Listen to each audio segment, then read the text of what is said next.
I'm going to read a really wonderful poem of Nina's called I Owe Money. I owe money, a large amount, tied to my name and following me around. The hundreds of dollars I relinquish every month, I don't even miss it. Paying money is a part of me, like my human face, the amoebic debt that sparkles around me like a beautiful shirt. Recently, I counseled a collaborator from a socialist democracy. She was lamenting a homeowner's loan, how it felt like a lot and a burden. I said, debt is always and always will be.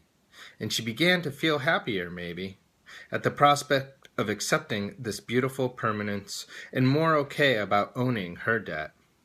It was a longer and more nuanced conversation, but that was the point of it, I think. In Old High German, the word "owe" is tied to ownership. Own is to possess. Owe is to own.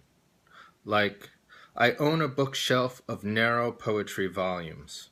Or, I own a refined Arabian show horse. I don't.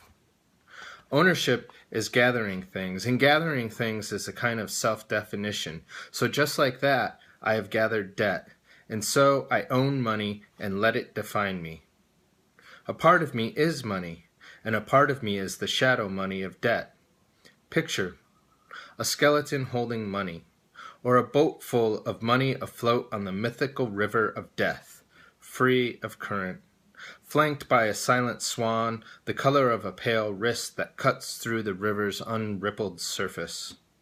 Although once it was, yes, still long ago money ceased to be a symbol for gold, so we can now make from it a symbol for the purposes of this poem. Still, to make a metaphor only of death is unfair, because this money is also very alive.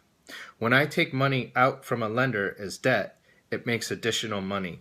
It generously lends to other people and creates more of itself into circulation. And it takes part in a process known as fractional reserve banking. Money is made and then deposited into banks again. Sometimes it's used for houses and other large things, maybe even, appropriately, to finance the arrival of a baby.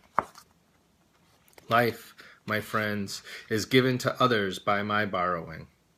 It's a fucked up system based on an empty signifier, but still I gather debt around my physical body, like when you're walking up some stairs in an impossible gown, like Jennifer Lawrence falling down at the Oscars.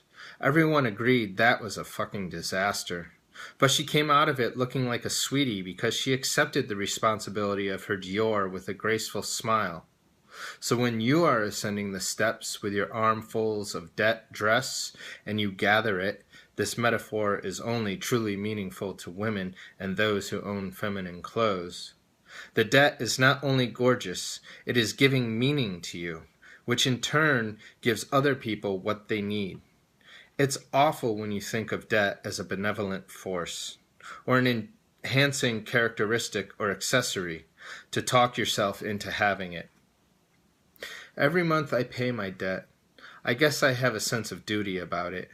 I pay it in chunks of a few $100s.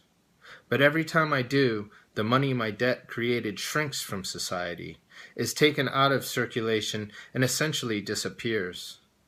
Debt creates money. Paying it off destroys money. Repayment destroys both your own money and your debt, and the abundance of everyone else in a debt economy. A debt economy depends on debt to flourish, even though it's a gloomy abundance based in destruction. The goddess Lakshmi is associated with wealth, and she is depicted holding coins and lotuses. She has 4 arms, and she is constantly distributing her coins with her 4 hands. Lakshmi is the spouse to Vishnu, the maintainer, and a sort of financier of his maintenance of the universe. I don't pretend to know Hindu mythology very well, but I do know that her generosity is fundamental to the world. So, debt and fractional reserve banking and the etymology of the word owe in this light. It is money, debt, creation and destruction, and my power as a woman in one tiny metaphor. When I learned that when I pay my debt back, the money I created also reaches to destroy its ninefold shadow money, I felt so sad. Sad for my participation in this anti-creation, and for the economic model that created it to begin with. I am creating and destroying when what I'd like to be doing is maintaining. Every 2 years or so, my loan is sold, and I receive 2 letters. One from my old provider saying that the loan is paid off, and one from my new provider with instructions on how to send them the payment. Every time, I feel a surge of joy, and then a sinking. It feels a little thuggish to have my emotions toyed with like this, but I guess I signed up for it when I was 18.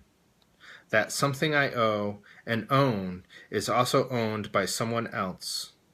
The idea of co-ownership is very domestic, so I guess it's a kind of love in that way. As long as I make my payments, I'm in a kind of love with a corporation. My debt is an emotional experience, too, since I'm that kind of animal. It has been relatively positive for me, for which I feel lucky. I have always had enough money to make the minimum, so I have never encountered my lover's wrath. It has been peaceful, at least. So I can't imagine how it will feel when this ends, or what I will do to grieve the relationship I will lose. But I feel that it may be dramatic in the way that you feel strongly about losing suddenly a pattern. Remember the barge in the dark river I mentioned at the beginning of this poem? Imagine maybe there is another boat, aflame as it drifts away, and I am the one who set it on fire. My debt, once a creator, my co-collaborator, now destroyed by my hand as I stand at the bank. No longer duel with my majestic dying money, cold and free and alone. Happy birthday, Nina.